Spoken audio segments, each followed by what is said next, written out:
Bonsoir. On avait déjà assisté à un engouement pour la boxe après les médailles de Brahim Asloum, de Tony Yoka ou encore d'Estelle Mosley aux Jeux Olympiques. Comment expliquer que cet engouement perdure ? Je pense que de plus en plus, les jeunes se tournent vers les sports de contact pour plusieurs raisons, hein, la self-défense, et puis le fait de se dépasser, hein, de chercher à se dépasser. Et là, depuis peu, donc ça fait, je pense, 1 an et demi, maintenant 2 ans, que le MMA lui a été légalisé en France. Donc un engouement qui s'est décuplé depuis. On a vu des salles ouvrir de partout et des combattants professionnels qui étaient un peu restés cachés jusque-là sortir de l'ombre. On va revenir sur le MMA un petit peu plus tard, mais est-ce que l'on peut dire que les sports de combat se sont démocratisés, qu'ils sont un peu plus accessibles à tous ? Oh oui, oui, oui, je pense. De toute façon, je pense que tous les sports de combat en général, que ce soit les sports de pied-point, la boxe anglaise, le judo, tout ça, ont été déjà bien démocratisés du fait déjà des participations aux Jeux Olympiques. Je pense qu'il y a vraiment que, on va y revenir, mais que le MMA qui était encore vraiment resté voilà, un peu en arrière-plan, hein. Que viennent chercher vos licenciés, Eric Nardone ?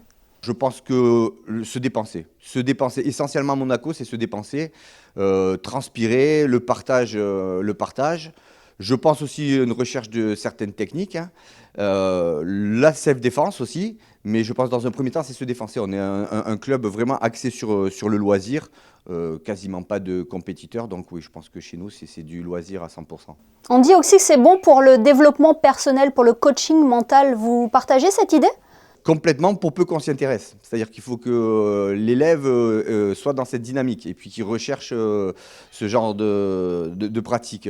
En tout cas, pour moi, c'est le cas. C'est le cas. Et certains s'y mettent et recherchent ces sensations. Donc oui. Et ce sont des disciplines qui attirent aussi bien les hommes que les femmes, hein. On est quand même à 80% d'hommes, malgré que je trouve que c'est un sport qui est vraiment très intéressant pour les femmes, surtout de nos jours. Mais on reste quand même une grande majorité d'hommes. Vous évoquiez tout à l'heure le MMA et puis sa légalisation il y a 3 ans maintenant. Le MMA, c'est un mélange d'arts martiaux, c'est ça ? Oui, tout à fait. Ça mélange 3 grandes catégories de sport de contact qui va être la boxe pied-point, la lutte ou le judo pour tout ce qui est projection. Et après, arriver au sol, ça va être soumission, clé, voilà, immobilisation. Et qu'est-ce qui l'a rendu plus attractif ? Sa médiatisation peut-être ? Ce qui l'a rendu attractif, je pense que c'est vraiment le combo de toutes ces disciplines. C'est le combo, c'est là où c'est très intéressant. Il y a des cardio différents à travailler, différentes filières.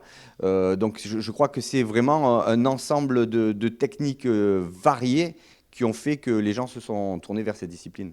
Et puis on a l'impression aussi que les sports de combat sont devenus plus un sport spectacle, comme le catch par exemple.